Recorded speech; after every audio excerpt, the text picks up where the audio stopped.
Praise the lord. యేసయ్య అతి పరిశుద్ధమైన నామములో మీ అందరికీ వందనాలు.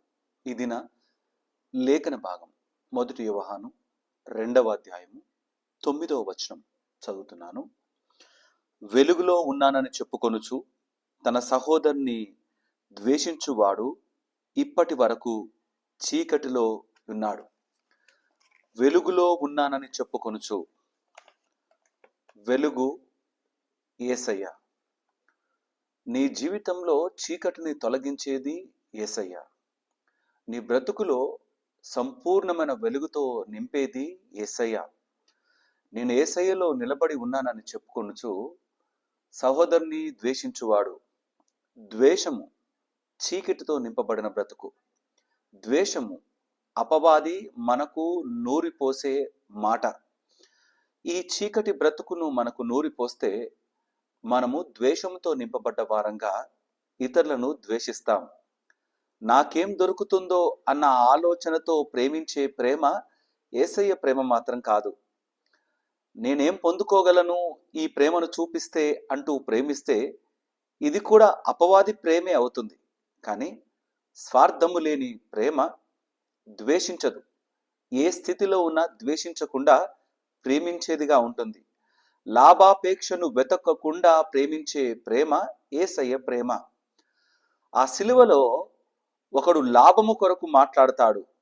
ఏమంటాడంటే, నిన్ను నువ్వు రక్షించుకొని మమ్మను కూడా రక్షించవచ్చు కదా అంటూ వాని లాభము చూసుకొని మాట్లాడుతున్నాడు. అయితే శారీరకమైన లాభము కొరకు మాట్లాడుతున్నవాడు ఒకడైతే, తన ఆత్మీయ జీవితము కొరకు మాట్లాడుతున్నవాడు, తన ఆత్మ గురించి మాట్లాడుతున్నవాడు మరొకడు. నీ రాజ్యముతో వచ్చినప్పుడు నన్ను జ్ఞాపకము చేసుకో. ఇద్దరు వ్యక్తులు ఒకే పరిస్థితుల్లో ఉన్నవారు, కానీ ఒకరు యేసయ్యను ప్రేమించగలిగినారు, ఒకరు యేసయ్యను ద్వేషించేవారుగా ఉన్నారు. దేవుని మాట విన్నప్పుడు ఆయన మాటలో నిలబడతాం. ఆయన మాటలో నిలబడడం అంటే వెలుగులో బ్రతకటం. వెలుగులో నిలబడ్డవాడు ప్రేమించేవాడుగా ఉంటాడు. నీ రాజ్యముతో వచ్చినప్పుడు నన్ను జ్ఞాపకము చేసుకో అంటే తన రాజ్యములో ఉండటానికి ఆ వ్యక్తి ఇష్టపడుతున్నాడని అర్థం. మనము ఇతరులను ద్వేషించడం అంటే వారిని ఇష్టపడట్లేదని అర్థం. దేవుని సన్నిధానంలో దేవుని ప్రేమను పొందుకున్న నీవు నేను ఇంకా వెలుగులోనే ఉన్నామా, లేదా చీకటిలోకి జారిపోయామా? దేన్ని బట్టి నువ్వు దేవుణ్ణి కలిగి ఉన్నావో ఒక్కసారి మనం ఆత్మ పరిశీలన చేసుకోవాలి. మనము ఈ లోకంలో వెలుగుగా మనల్ని నిలబెట్టినాడు. మన జీవితాల్లో ఆయన స్థిరపరిచి నడిపిస్తున్నాడు. ఆ వెలుగు ప్రతి మనుషుని వెలిగించుచున్నది అన్న మాటను మనం ఇతరుల ముందు చూపించే వారముగా నిలబడాలి. మనము ఇతరులను ప్రేమించే వారముగా నిలబడాలి. ద్వేషించే బ్రతుకు మన నుండి పూర్తిగా తీసివేయాలి. కొన్నిసార్లు మన పరిస్థితులు బాగలేనప్పుడు ఇతరులు ప్రేమించేవారు సైతం మనల్ని ద్వేషిస్తారు. నాకు తెలిసి ఈ పరిస్థితి మనలో చాలా మందికి కలిగి ఉంటారు. ఇదివరకు చాలా అన్న అక్క అని పిలిచిన వారు, చాలా దగ్గరి సంబంధం కలిగిన వారు, ఇంట్లో ఏ శుభకార్యం జరిగినా, ఏ గొప్ప కార్యాలు జరిగినా, ఏ చిన్న ఫంక్షన్ ఉన్నా మనల్ని పిలిచి ప్రేమించేవారు ఉండవచ్చు. కానీ మన పరిస్థితులు మారినప్పుడు వారు మనల్ని దూరం పెడతారు. వారు అప్పుడు మనల్ని ద్వేషించడం మొదలు పెడతారు. అప్పుడు మనం గ్రహించవలసిన మాట ఏంటో తెలుసా? వారిలో దేవుని మాట, దేవుని వెలుగు లేదు అని అర్థం. మనం ఎలాంటి వారంగా ఉంటున్నామో ఒకసారి లెక్క చూసుకోవాలి. ప్రేమించే వారంగా బ్రతుకుదాం, ద్వేషించే వారంగా కాదు. ఎదుటివారి పరిస్థితి ఏ విధంగా ఉన్నా సరే, ఎంత దయనీయంగా ఉన్నా సరే, వారిని ప్రేమించే వారంగానే ముందు కొనసాగుదాం. ఎందుకంటే పాపపు ఊబిలో పడి ఉన్న మనలను యేసయ్య షరతు లేని ప్రేమ ప్రేమించి ఆ కలువరిశిలలో ప్రాణాన్ని బలిగా అర్పించి తన ప్రేమను మన పట్ల వ్యక్తపరిచి తన బిడ్డలుగా చేసుకున్నాడు.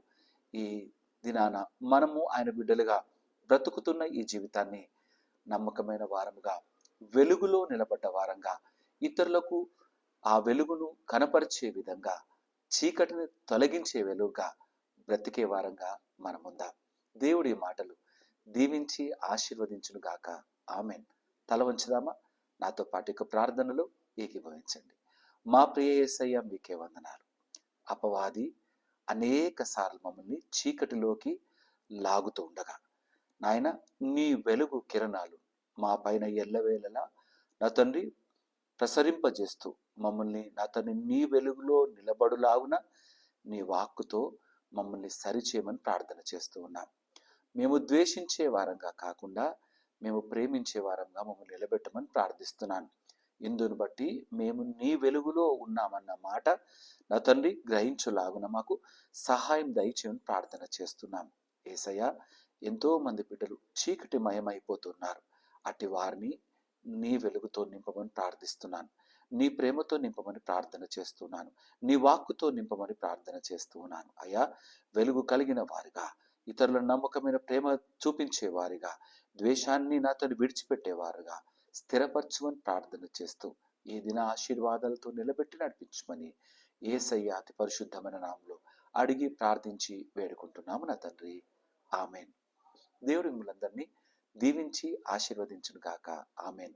వీలైనంత మట్టుకు ఈ యొక్క వాక్యాన్ని అనేకులకు షేర్ చేయడానికి ప్రయత్నం చేయండి. Thank you.